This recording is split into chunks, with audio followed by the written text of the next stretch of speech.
Oke teman-teman, jumpa lagi di channel Parameter 99. Nah, kali ini kita akan menyimak video yang sangat menarik, itu bagaimana kemudian situasi internal PDIP. Nah, kita baru ketahui bersama bahwa ternyata di internal PDIP ini itu terdapat beberapa kubu ya. Pertama kubu dari Mbak Puan Maharani dan kubu dari Hasto CS. Nah, tanpa berlama-lama, mari kita lihat dan simak sama-sama videonya. Coba kita simak perkataan dari Ibu Ketum. Di Kongres juga mau diawut-awut. Saya sengaja nih, supaya pada kedengeran dah. Coba kamu mau awut-awut partai saya. Dan di sini ada postingan dengan narasi yang seperti ini dari Bang Denny Siregar. Gue lihat lu ini seolah-olah ingin memporak-porandakan tubuh PDIP sendiri. Kenapa? Karena yang lu sedang serang dengan narasi seperti itu adalah anak dari Ketua Umum Ibu Megawati, yaitu Mbak Puan Maharani. Kenapa ya getol sekali belakangan ini menyerang seolah-olah di PDIP itu ada apa-apa, ada penyusup? Tidak mungkin Mbak Puan Maharani adalah seorang yang lu anggap seolah-olah penyusup di partai ibunya sendiri, begitu. Malah hari ini sebagai kader wanita yang ada di PDI Perjuangan, gua itu mengidolakan Mbak Puan Maharani dengan kelegowoannya, kedewasaannya dalam berpolitik. Ini bukan perkara oposisi atau tidak oposisi. Yang lu maksud biar kami aja yang oposisi ini, kami ini siapa? Lu juga bukan orang partai kan? Jadi siapa yang lu maksud? Kalau dilihat lagi, ditarik ulang, seolah-olah kan lu ini PDI sejati, banteng sejati, begitu ya. Karena banteng sejati itu tidak perlu masuk partai, kan gitu. Jadi gue curiga dengan Denny Siregar ini. Parah sih. I'm your knight in shining armor, and I love you. You have made. Sekarang tibalah saatnya kami meminta persetujuan fraksi-fraksi terhadap rancangan undang-undang tentang perubahan atas Undang-Undang Nomor 34 Tahun 2004 tentang Tentara Nasional Indonesia. Apakah dapat disetujui untuk disahkan menjadi undang-undang? Terima kasih. Gue mau nanya dulu sama kalian secara jujur, sebenarnya Undang-Undang TNI ini disahkan, yang berkeberatan itu rakyat atau instansi yang merasa dirinya akan tersaingi atau lahannya akan hilang? Gimana?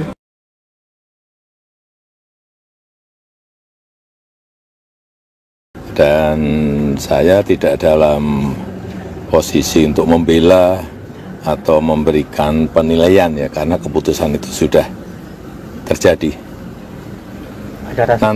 Nanti waktu yang akan mengujinya, ya. Benar kata Pak Jokowi, waktu yang akan mengujinya. Sekarang mulai kelihatan PDIP serang PDIP.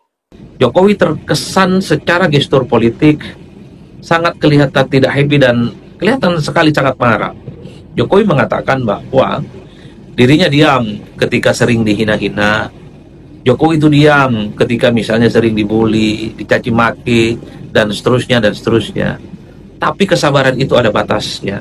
Jadi kata kesabaran ada batasnya itu dipahami oleh publik sebagai bentuk kemarahan. Karena sepertinya Jokowi juga sudah mulai tidak tahan. Kalau segala sesuatu yang terjadi dengan PDIP, kalau segala sesuatu yang kemudian terjadi dengan proses-proses hukum kader PDIP seperti Hasto, itu seakan-akan dikait-kaitkan dengan Pak Jokowi. Jadi dalam konteks inilah kemudian saya tertarik untuk bicara. Pertama, kalau mau jujur sebenarnya, dari pihak PDIP sebenarnya membantah bahwa yang disebut dengan utusan itu adalah utusan dari Pak Jokowi. Mereka kembali mengutip pernyataan Deddy Sitorus yang mengatakan bahwa Deddy Sitorus itu hanya mengatakan ada utusan yang datang kepada mereka PDIP dan tidak pernah mengatakan misalnya ada utusan yang diutus oleh Pak Jokowi. Itu adalah bahasa ngeles sebenarnya yang dipahami oleh publik, karena memang statement Deddy Sitorus tidak menyebutkan utusan itu utusan siapa, hanya menyebutkan ada utusan yang datang kepada mereka meminta supaya Hasto itu mundur dari sekjen dan Pak Jokowi tidak dipecat dalam posisinya sebagai kader PDIP dan seterusnya dan seterusnya. Jadi itulah yang kemudian membuat per hari ini perdebatan apakah pernyataan Deddy Sitorus itu ditujukan kepada PDIP ataupun tidak. menjadi cukup dilematis, karena satu sisi memang pernyataan Deddy Sitorus itu tidak secara eksplisit menyebut ada utusan dari Jokowi. Deddy hanya mengatakan ada utusan, tapi sekali lagi, siapa lagi sebenarnya yang dituduh bisa menggerakkan utusan-utusan orang penting ke PDIP kalau bukan posisi Presiden Republik Indonesia? Makanya tidak mengherankan respon Jokowi dan para relawannya. Bukan tidak mungkin apa yang disampaikan oleh Deddy Sitorus itu akan bertindak pada persoalan-persoalan yang lebih serius, yaitu akan dibawa pada proses-proses hukum. Relawan-relawan Jokowi yang sejak awal tegak lurus bersama dengan Jokowi, selalu konsisten bersama dengan Jokowi, meminta kepada Pak Jokowi tidak membiarkan tuduhan-tuduhan yang disampaikan oleh politisi PDIP seperti Deddy Sitorus itu hanya didiamkan begitu saja, tapi diproses melalui proses hukum, karena itu sudah dianggap fitnah, itu dianggap sebagai hoax, menggiring opini, cenderung membabi buta, dan cenderung merugikan Pak Jokowi secara umum. Tapi itu tadi, sekali lagi, politisi PDIP seperti Guntur Romli mengatakan bahwa sebenarnya Deddy Sitorus itu tidak pernah mengatakan ada utusan dari Jokowi. Deddy Sitorus hanya mengatakan bahwa ada utusan yang datang ke PDIP. Nah, itulah bahasa diplomasi politik yang sebenarnya untuk menghindari delik-delik aduan yang kemudian berintensi mengarah pada tindakan-tindakan yang dinilai melanggar persoalan-persoalan hukum. Itu yang pertama per hari ini. Jadi pada level PDIP sekalipun sebenarnya ingin memberikan klarifikasi, yang disebut dengan utusan itu bukan utusan siapa-siapa, tapi hanya sebatas utusan untuk berlaku pada masyarakat umum dan tidak menyebut nama orang tertentu seperti Pak Jokowi. Tapi sepertinya relawan Jokowi, termasuk Pak Jokowi sekalipun, siapa lagi yang dituduh menyebut utusan itu kalau bukan Pak Jokowi dan para pendukungnya. Itu yang pertama. Nah, yang kedua, pertanyaannya adalah publik per hari ini itu bertanya-tanya, sebenarnya siapa yang paling layak dan dipercaya soal informasi utusan itu? Apakah informasi dari PDIP ataukah informasi bantahan yang disampaikan oleh Jokowi dan para pendukungnya? Tentu bagi PDIP apa yang mereka sampaikan ketika ada utusan yang datang kepada mereka meminta Hasto mundur dari Sekjen, meminta supaya Jokowi tidak dipecat dan ada 9 kader PDIP yang ditarget secara hukum, tentu didasarkan atas fakta-fakta politik menurut versinya PDIP. Sementara menurut Pak Jokowi dan para pendukungnya itu adalah fitnah, hoax, membabi buta, tidak bisa dipertanggungjawabkan dan cenderung merugikan Pak Jokowi. Wajar kalau kemudian pernyataan-pernyataan yang disampaikan oleh Deddy Sitorus itu dianggap cukup merugikan dan kalau bisa memang dibawa dalam proses-proses hukum. Bantahan yang semacam ini tentu menurut Pak Jokowi dan para pendukungnya cukup valid, cukup absolut, karena bagi mereka tidak pernah melakukan apa yang selama ini dituduhkan, ada utusan dan seterusnya dan seterusnya. Jadi ada dua realitas politik yang menurut masing-masing versi itu betul. Versi PDIP ada utusan, sementara versinya Jokowi tidak ada utusan. Nah, publik yang tidak tahu apa-apa bingung. Siapa nih yang mau dipercaya? PDIP kah atau Jokowi kah? Dalam politik, saya selalu mengatakan, tidak ada yang disebut dengan kebenaran yang sifatnya absolut dan mutlak. Kebenaran dalam politik itu selalu relatif. Apa itu yang disebut dengan kebenaran relatif? Kebenaran relatif itu sangat tergantung bagaimana posisi politik seseorang. Jadi bagi kita semua, bagi Anda semua yang berada setarikan napas dengan sikap politik PDIP akan mengamini dan akan mengkonfirmasi bahwa ada utusan yang datang kepada PDIP meminta ini, meminta itu, meminta Hasto mundur, meminta Pak Jokowi untuk dipecat, dan itu diamini dan dikonfirmasi karena Anda pada posisi sama iman politiknya dengan PDIP. Tapi pada saat yang bersamaan, kalau kita semua, kalau Anda berada di barisan politik Jokowi, maka Anda akan mengatakan bahwa apa yang disampaikan oleh elit-elit PDIP adalah informasi-informasi bohong dan informasi-informasi yang sifatnya fitnah, membabi buta, dan tidak bisa dipertanggungjawabkan. Karena secara prinsip yang tahu persis apakah betul ada utusan yang datang kepada PDIP ataupun tidak, tentu hanyalah PDIP, tentu hanyalah Pak Jokowi. Per hari ini, fakta-fakta yang secara telanjang bisa dinikmati oleh masyarakat di seluruh Indonesia, apakah betul ada utusan ataukah tidak, kan tidak terkonfirmasi. akhirnya publik yang melihat dari jauh hanya meraba-raba siapa yang sebenarnya bisa dipertanggungjawabkan secara objektif. Apakah pernyataan PDIP ataukah pernyataan Pak Jokowi?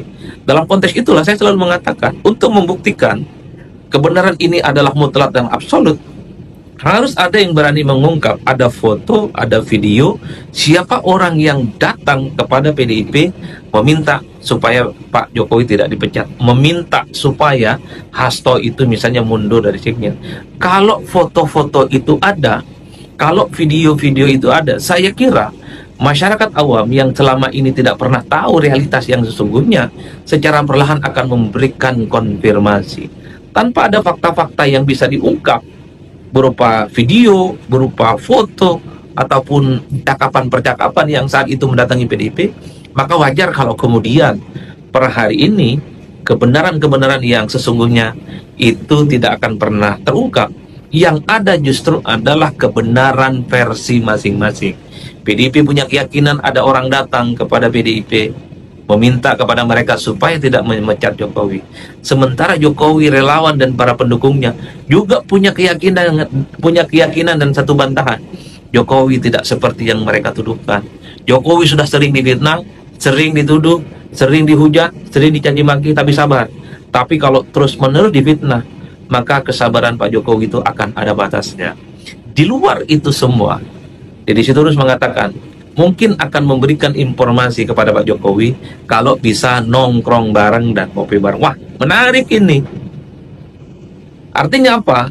Deddy Sitorus mungkin akan memberikan informasi kepada Pak Jokowi kalau keduanya bisa bertemu dan ngopi bareng. Nah, terlepas apakah akan ada data dan fakta yang kemudian akan diungkap oleh Deddy Sitorus siapa yang mendatangi mereka, bagi saya tentu cukup menarik kalau unsur-unsur PDIP bertemu dengan Jokowi. Tujuannya bukan soal siapa yang benar dan siapa yang kalah.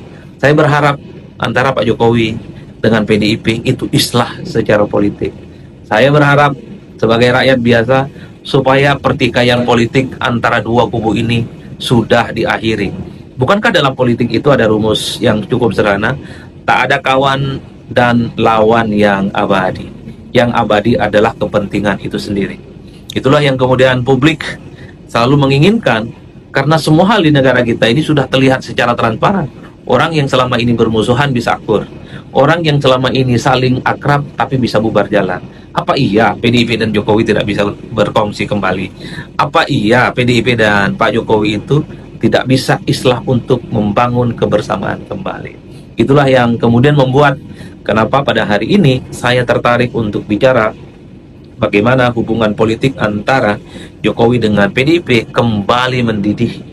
Tentu tidak terlepas dari pernyataan Deddy Sitorus yang mengatakan ada utusan yang datang kepada mereka, bla bla bla, meminta ini itu dan bla bla bla. Itulah yang saya sebutkan. Persoalan siapa yang benar, apakah PDIP, apakah Pak Jokowi? Tentu rakyat biasa, masyarakat secara umum pasti gampang. Keyakinan mereka, objektivitas mereka tergantung posisi politik masing-masing. Karena kebenaran yang sesungguhnya hanya bisa diungkap kalau ada foto, ada video, dan ada nama yang disebut. Ini loh orang yang datang kepada PDIP. Ini loh orangnya, ini loh barangnya. Mereka meminta supaya PDIP tidak macam-macam, memecat Jokowi, meminta Hasto mundur, dan kemudian katanya ada 9 kader PDIP yang ditarget secara hukum. Di luar itu, rakyat biasa pastinya gelap gulita. Keyakinan mereka masing-masing hanya didasarkan atas asumsi-asumsi, didasarkan atas informasi-informasi yang tidak utuh, alias informasi tidak betul. Ala kulli hal, di bulan Ramadan ini, kalau betul ajakan ngopi, ajakan nongkrong dari Deddy Sitorus ini terjadi dengan Pak Jokowi, saya kira ini akan menjadi sesuatu yang sangat mengharukan. Nah, itulah tadi videonya ya teman-teman. Jangan lupa like, comment, and subscribe.